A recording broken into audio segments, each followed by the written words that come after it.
அஞ்சலி ரீசெண்டா ஒரு பேட்டியில ஷூட்டிங் அப்போ தனக்கு ஏற்பட்ட பிரச்சனைகளை பத்தி பேசியிருக்காங்க.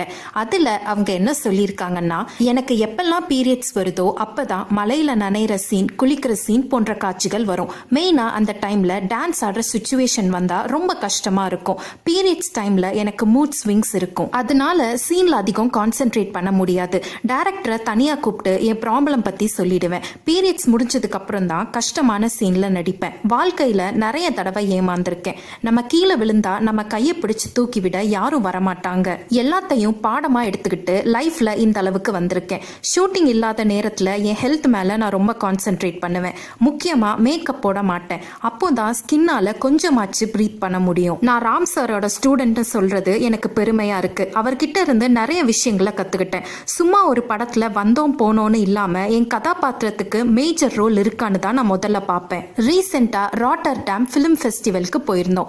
7 கடல் 7 மலை படத்துக்கு இன்டர்நேஷனல் ஆடியன்ஸ் கிட்ட இருந்து நல்ல ரெஸ்பான்ஸ் கிடைச்சது. இது எங்க மொத்த படக்குழுக்கும் கிடைச்ச வெற்றின்னு சொல்லி அஞ்சலி பேட்டியில பேசியிருக்காங்க. இந்த மாதிரி சினி அப்டேட்ஸ் தெரிஞ்சுக்கிறதுக்காக நம்ம ஐரா வியூஸை மறக்காம சப்ஸ்கிரைப் பண்ணிக்கோங்க.